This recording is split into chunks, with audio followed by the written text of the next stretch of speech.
Ça ne s'arrête jamais, le sort s'acharne. Si vous avez tendance à avoir ce genre de discours, c'est qu'il est vraiment temps que vous regardiez cette vidéo jusqu'à la fin pour comprendre ce qui vous arrive et quel changement apporter dans votre vie. C'est facile, c'est à la portée de tous. Vous allez comprendre ça rapidement. C'est parti. Alors, je suis Alexia Bionas, hypnothérapeute depuis presque 9 ans maintenant. J'ai accompagné plus de 4000 personnes dans leur monde intérieur, dans leur libération émotionnelle, dans leur guérison. Je suis passionnée par le développement personnel et la spiritualité et je vais utiliser tous les outils que j'ai aujourd'hui pour essayer de vous faciliter la vie et faire en sorte que votre vie se transforme. Si vous avez l'impression que ça ne s'arrête jamais, en fait, vous ne pouvez pas vous détendre, vous ne pouvez pas vous sentir relaxé, vous n'avez pas cette chance, vous vous sentez justement peut-être malchanceux dans votre vie, il est tout le temps en train de vous arriver quelque chose qui vient perturber la possibilité de vous détendre et de vous relaxer. Et le pire, c'est que quand vous avez quelques minutes, rien que pour vous, vous vous sentez perdu, vous savez même pas quoi faire de ces minutes, vous êtes incapable de vous relâcher, de lâcher prise et de vous sentir heureux, de vous sentir léger, de vous sentir bien, parce qu'en fait, vous ne savez même plus comment faire en fait. Votre cerveau a totalement oublié ça, vous êtes constamment au taquet, vous n'avez pas de temps pour vous et vous vous faites toujours passer en dernier. Alors pourquoi vous êtes dans cette situation-là? Je me suis sentie comme ça pendant des années et l'erreur en fait que je faisais, c'était de vivre dans ma tête. En fait, j'étais constamment en train de penser à mes responsabilités, constamment en train de penser à ce que je devais faire, à ce qu'il fallait faire, parce que j'avais la trouille en fait, tout simplement.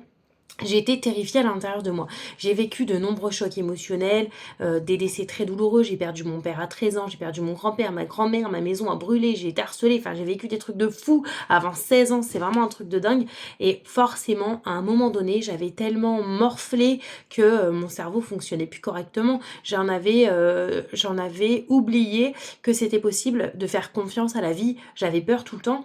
Et du coup, j'essayais de contrôler absolument tout ce que je pouvais. Et tout ce que je pouvais contrôler, ça allait être mon ménage, le comportement de mes proches. En tout cas, c'est ce que j'essayais de faire. Ça engendrait pas mal de conflits. J'essayais de contrôler, par exemple, mon apparence, mes relations avec les autres, mon travail.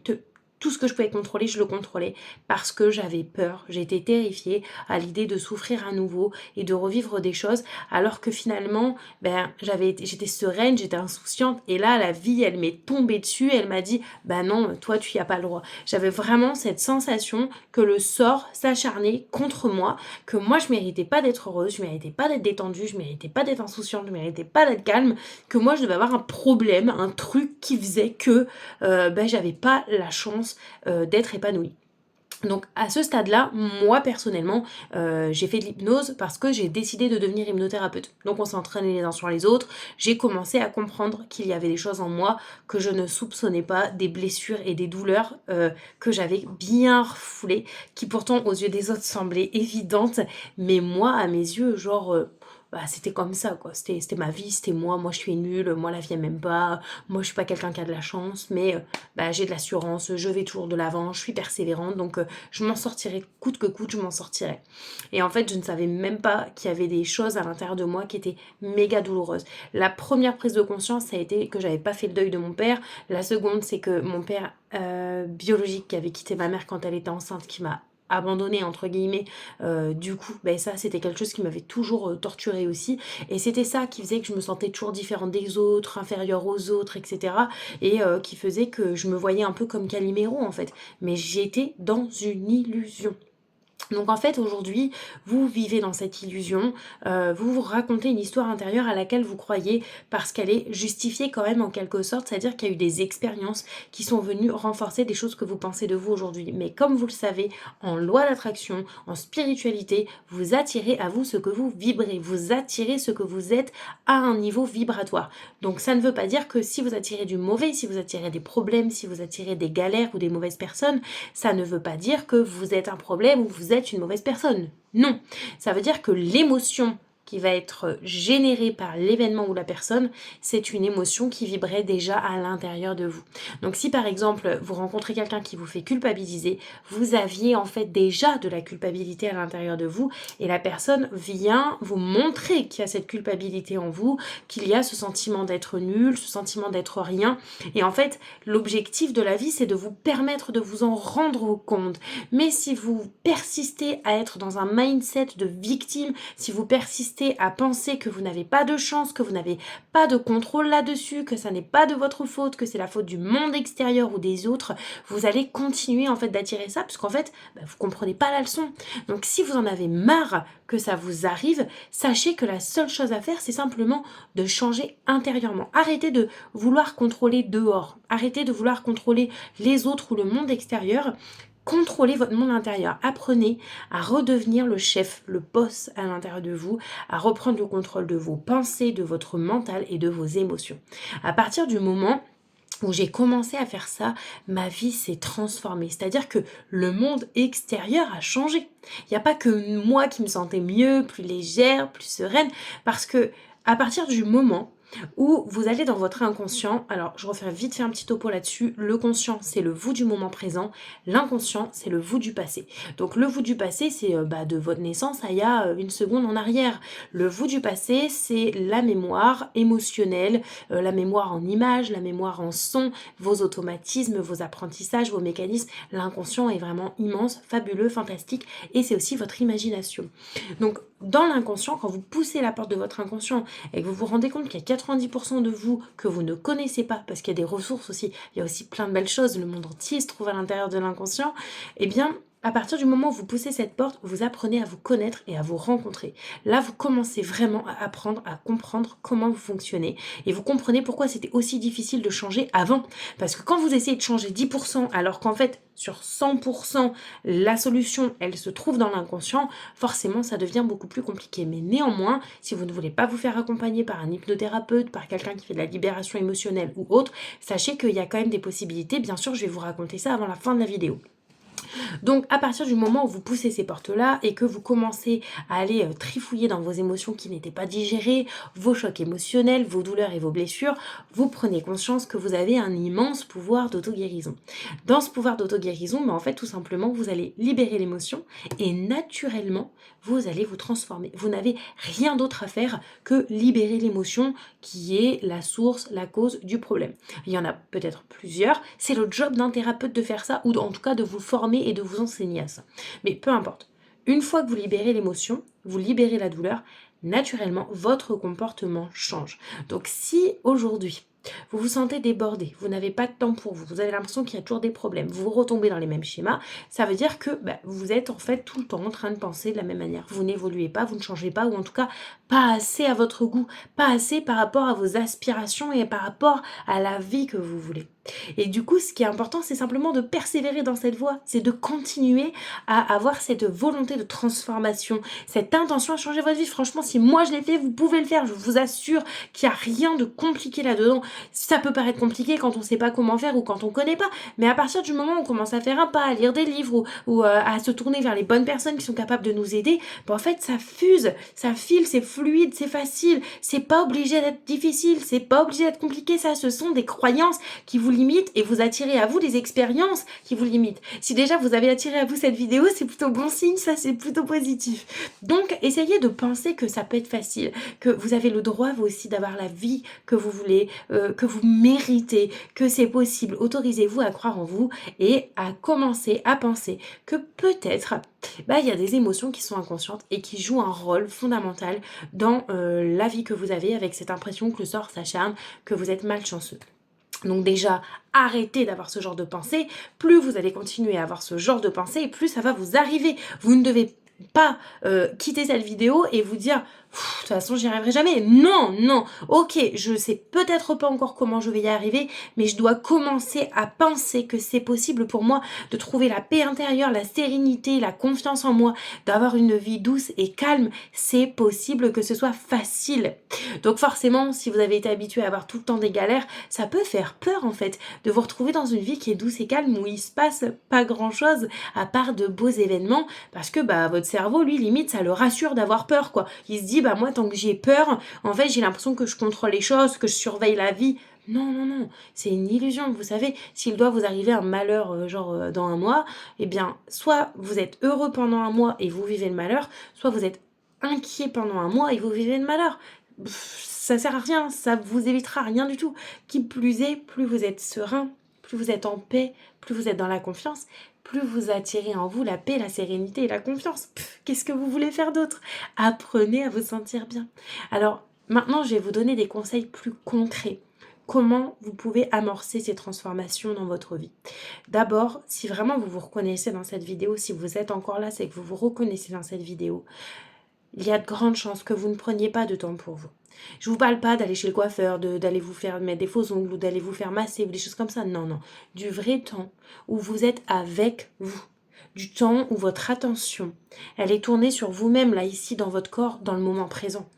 Un moment où vous êtes à l'écoute de vos besoins, où vous retrouvez peu à peu le chemin vers vos envies et où il n'y a pas de distraction extérieure. Sincèrement, si vous êtes capable de vous accorder 10 ou 15 minutes de temps en temps, puis de plus en plus, peut-être avec le temps, parce que je sais que ça vous fera du bien et que donc à un moment donné, vous allez en ressentir le besoin, si vous apprenez à passer juste 15 minutes avec vous tous les jours, peut-être à écrire ce que vous ressentez, pensez à écrire aussi ce dont vous rêvez. Autorisez-vous à assumer ce qui vous fait envie.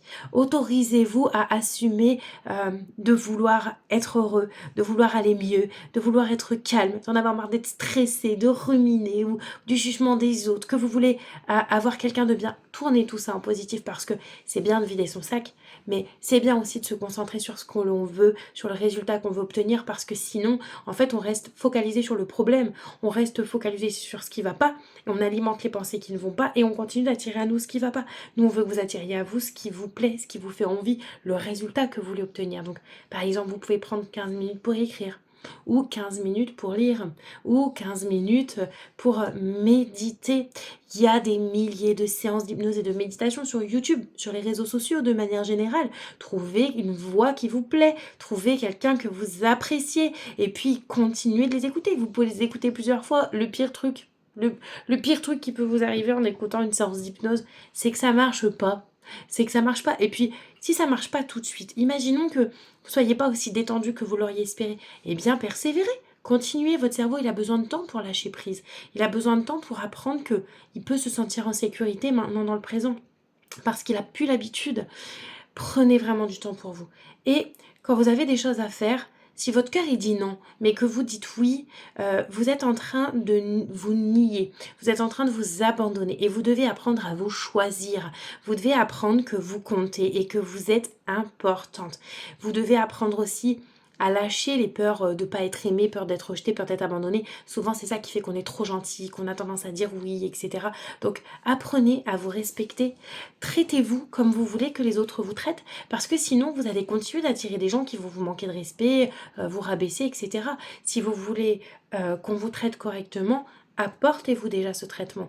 Existez pour vous-même si vous voulez exister pour les autres. Soyez reconnaissant envers vous pour tout ce que vous faites de bien, pour toutes vos réussites, pour tout ce qui se passe bien dans votre vie. Et en apprenant à faire ça, si vous êtes quelqu'un de débordé, qui est beaucoup dans son mental, rien que de prendre un quart d'heure pour vous, vous allez vous dire, oh là là, ça va être la galère, hein, je vais procrastiner là-dessus, puis je vais pas le faire. Prenez rendez-vous avec vous-même, par exemple, tous les dimanches matins, pendant 15 minutes. Allez marcher dans la nature ou faites le truc qui vous plaît. Voilà, écrire, méditer ou autre, testez des nouveaux trucs, mais faites-le tous les dimanches matins, par exemple. Le fait d'avoir rendez-vous tous les jours à la même heure avec vous-même, vous allez le faire. Vous allez prendre ce temps. Et puis peut-être qu'en le prenant, vous allez réussir à vous accorder 30 minutes. Puis ajuster votre organisation petit à petit. Faites les choses à votre rythme. Ça n'a pas besoin d'être tout de suite très grand. Non. Ce qu'on veut, c'est que vous avanciez en fait vers quelque chose qui vous fait du bien et que vous réappreniez à vivre différemment. Donc prenez le temps qu'il vous faut et dont vous avez besoin. C'est ok en fait. Le tout, c'est de commencer à faire des choses qui vont vous réapprendre à vous aligner avec vous-même. Et ça va vous faire gagner en confiance en vous.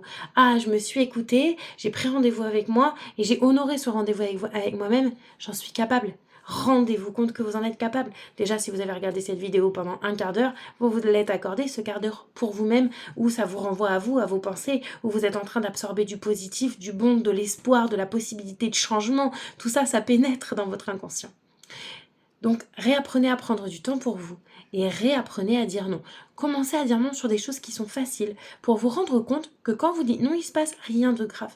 Réapprenez à dire non, mais peut-être pas un non comme ça de but en blanc, c'est difficile, mais peut-être à vous justifier. Moi, j'aime me justifier. Je me justifie parce que je préfère que quelqu'un me dise Alexia, je viens pas au rendez-vous parce que ma voiture est tombée en panne, je suis désolée, je reprends rendez-vous tout de suite, plutôt que bonjour, je ne pourrais pas honorer le rendez-vous.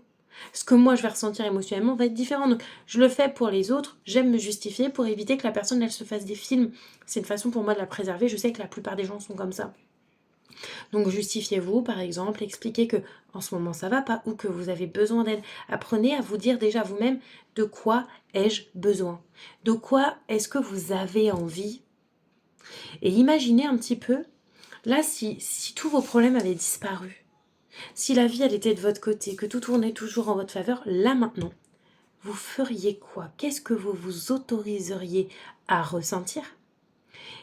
Et qu'est-ce que vous vous autoriseriez à faire?